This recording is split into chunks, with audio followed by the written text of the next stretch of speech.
राधे राधे दोस्तों, कैसे हैं आप सब। तो मैं हूं आपकी प्रियंका और आज मैं लेके आई हूं करवा चौथ से जुड़ा नेक्स्ट ब्लॉग आपके लिए। आप लोग अगर हमारी करवा चौथ की सरल पूजा विधि और अकेले आप करवा फेरना चाहती हैं तो उसके लिए भी मैंने उसमें बताया है, आप जाके उसको देख सकते हैं।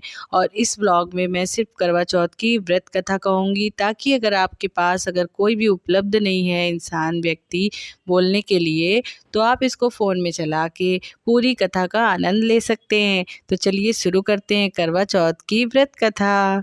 देखिए, कार्तिक कृष्ण पक्ष की चतुर्थी को करवा चौथ कहते हैं। इसमें गणेश जी का पूजन करके उन्हें पूजन दान से प्रसन्न किया जाता है।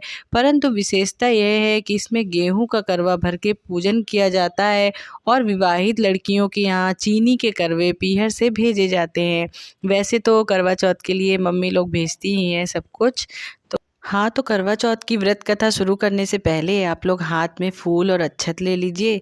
ये देखिए मैंने ले लिए हैं। तो शुरू करते हैं। बोलिए जय श्री गणेश जी महाराज की जय। कार्तिक कृष्ण पक्ष की चतुर्थी को करवा चौथ कहते हैं।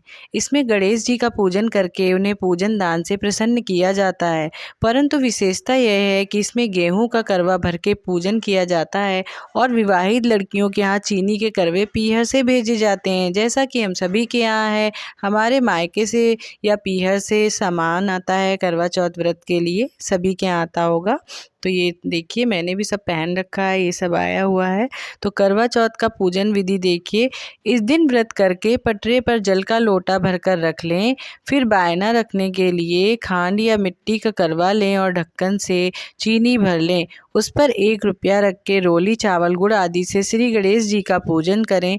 इससे पहले करवे पर रोली से सतिया बनाकर, यहाँ पे मेरा जो कलश है वो ऑलरेडी डेकोरेट है, तो मैंने यहाँ पे टीका लगाया हुआ है। अगर आप प्लेन लेते हैं कलश के रूप में तो आप उस पर सतिया बना सकते हैं, ये तो आपके ऊपर है। सतिया बनाकर 13 बिंदी लगाएं। फिर 13 गेहूं के दाने हाथ में लेकर कहानी सुनने के बाद करवे पर हाथ फेर कर, अगर आपके पास गेहूं उपलब्ध नहीं है तो यहाँ पे आप अक्षत ले सकते हैं, जैसे मैंने लिया हुआ है। हाथ फेर कर अपनी सासू जी के पैरों में पड़कर वो करवा उनको दे दें। सासू माँ अगर आपके पास नहीं है या आपके साथ नहीं है तो आप किसी भी सुहागन स्त्री को भी ये दान कर सकते हैं। इसके बाद 13 दाने गेहूं के और पानी का लोटा अलग रख लें। रात्रि को जब चंद्रमा निकल आए तो चंद्रमा को अर्घ देकर बाद में भोजन करें। यदि बहन या पुत्री कहीं दूर बाहर रहती हों तो करवा गेहूं चीनी सहित 1 रुपया नगद रखकर उनके पास पहुंचा दें। तो चलिए स्टार्ट करते हैं करवा चौथ की व्रत कथा। मान्यता मंधाता कहने लगे कि जिस समय अर्जुन नीलगिरी तप पर तप के लिए चले गए तो उनके पीछे द्रौपदी खिन्न होकर चिंता करने लगी कि अर्जुन ने बड़ा कठिन कर्म प्रारंभ कर दिया है, किंतु विघ्न डालने वाले शत्रु अनेक हैं। इस प्रकार चिंता करके श्री कृष्ण जी से सब विघ्नों का नाश करने का उपाय पूछने लगी। द्रौपदी ने कहा कि हे सर्व जगत के नाथ, आप मुझे एक ऐसा व्रत बताने की कृपा करें जिसके करने से सभी विघ्न दूर हो जाएं। श्री कृष्ण ने कहा, हे महाभाग, श्री पार्वती जी ने भगवान शंकर जी से यही प्रश्न किया था। तब श्री शंकर जी ने पार्वती जी से कहा था, हे वरारहे, वही करक चतुर्थी नाम का व्रत मैं तुमसे कहता हूँ, तुम ध्यानपूर्वक सुनो।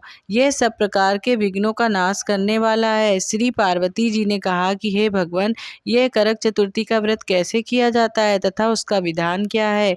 क्या पहले भी इस व्रत को किसी ने किया है? शंकर जी बोले, हे पार्वती, अनेक प्रकार के रत्नों से शोभायमान, चांदी और सोने के भवनों से भरे, विद्वान पुरुषों से सुशोभित, लोकों को वश में करने वाली दिव्य स्त्रियों से शोभायमान, जहाँ पर सदैव ही वेद ध्वनि होती है, ऐसे स्वर्ग से भी मनोहर परम रमणीक शुक्र प्रस्थपुर, यानी कि जिसको आजकल दिल्ली शहर कहते हैं, में एक वेद शर्मा नाम का ज्ञानी ब्राह्मण रहता था।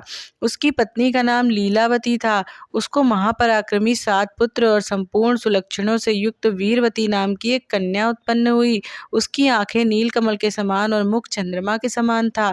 उसके विवाह के योग्य समय आ जाने पर वेद शर्मा ने एक वेद शास्त्र के ज्ञाता विद्वान ब्राह्मण के साथ उसका विवाह कर दिया। इसके पश्चात वीरवती ने अपने भाइयों की पत्नियों समेत गौरा का व्रत किया। फिर कार्तिक कृष्ण चतुर्थी के दिन व्रतोपवास कर सायंकाल में स्नान कर सभी ने भक्ति भाव से वटवृक्ष का चित्र बनाकर उसके नीचे शंकर जी, गणेश जी और स्वामी कार्तिकेय के साथ पार्वती जी का चित्र बनाया और ओम नमः शिवाय इस मंत्र से गंध पुष्प और अक्षतादि से गौरी जी का पूजन किया। फिर शिवजी, गणेश जी तथा सदानंद का अलग अलग पूजन करती हुई पकवान, अक्षत, दीपक से युक्त 10 करवा और गेहूं के पिसान और गुड़ से बने हुए पकवान तथा और भी अनेक प्रकार के फलादि भोज्य पदार्थों को अर्पण करके अर्घ्य देने के लिए चंद्रोदय की प्रतीक्षा करने लगी। इसी बीच वीरवती बाला भूख प्यास की पीड़ा से मूर्छित होकर पृथ्वी पर गिर पड़ी। तब उसके सब भाई बांधव रुदान करने लगे, मतलब कि रोने लगे। फिर वीरवती का मुख धोकर पंखे से हवा करके उसको ढांढस बंधाने लगे कि अब चंद्रमा उदय होने वाला ही है। उसका एक भाई चिंता युक्त होकर एक महान वट वृक्ष पर चढ़ गया। बहन के प्रेमी से दुखी भाई ने जलती हुई लुकारी लेकर चंद्रमा के उदय होने का बहाना कर दिया। वीरवती ने चंद्रमा का उदय जानकर दुख का त्याग करके विधि विधान से अर्घ देकर भोजन कर लिया। इस प्रकार व्रत के दूषित हो जाने, यानी कि उसका व्रत जो था वो खंडित हो गया। व्रत के दूषित हो जाने के कारण उसका पति मर गया। जब वीरवती ने अपने पति को मरा हुआ देखकर पुनः शिवजी का पूजन 1 वर्ष तक निराहार रहकर किया। वर्ष के समाप्त होने पर करक चतुर्थी का व्रत उसकी भौजाइयों ने किया। वीरवती ने भी पूर्वोक्त विधान से व्रत किया। जब उस दिन देव कन्याओं के साथ इंद्राणी वहां करक चतुर्थी का व्रत करने के लिए स्वयं स्वर्ग से वीरवती के पास आई, तब वीरवती ने इंद्राणी से सब बातें पूछी। वीरवती ने कहा कि मैं करक चतुर्थी का व्रत करके अपने पति के घर आई तो मेरे पति मृत्यु को प्राप्त हो चुके थे। मैं नहीं जानती थी कि किस पाप के कर्म से मुझको यह फल मिला। हे मातेश्वरी, हमारे भाग्य से आप यहाँ आ गई हैं, सो मेरे पति को जीवित करके मुझे पर कृपा कीजिए। इंद्राणी ने कहा कि सुभगे, गत वर्ष जो तुमने अपने पिता के घर में करक चतुर्थी का व्रत किया था, सो बिना चंद्रमा के उदय हुए ही तुमने उसके अर्घ दे दिया था। इसी से व्रत दूषित हो गया और तुम्हारा पति मृत्यु को प्राप्त हुआ। अब तुम यत्न के साथ इस करक चतुर्थी का व्रत करो, तत्पश्चात इस व्रत के प्रभाव से मैं तुम्हारे पति को जीवित कर दूंगी। श्री कृष्ण जी कहने लगे कि हे द्रौपदी, इंद्राणी के वचन सुनकर वीरवती ने विधान पूर्वक उस व्रत को किया। इस प्रकार उसके पति को जीवित कर दिया। वह देवता के समान हो गया। उसके पश्चात वीरवती अपने पति के साथ घर आकर आनंद पूर्वक रहने लगी। वीरवती के व्रत के प्रभाव से उसका पति धन धान्य पुत्र और आयु को प्राप्त हुआ। इसलिए तुम भी इस व्रत को यत्न पूर्वक करो। सूत जी कहने लगे, हे ऋषियों, इस प्रकार श्री कृष्ण जी के वचनों को सुनकर द्रौपदी ने इस करवा चौथ का व्रत किया, जिसके प्रभाव से संग्राम में कौरवों पर विजय प्राप्त करके अतुलनीय राज्य को प्राप्त किया, जिससे उनका सब दुख जाता रहा। तो हमारी जो प्यारी बहनें हैं वो भी व्रत कहानी को पढ़कर चंद्रमा को अर्घ देने के पश्चात ही भोजन करें और पति की लंबी आयु के लिए माता गौरा से आशीर्वाद प्राप्त करें। तो सब लोग इस कहानी से अगर आपको कुछ अच्छा लगा हो तो प्लीज़ चैनल को लाइक सब्सक्राइब कीजिए, शेयर कीजिए। धन्यवाद।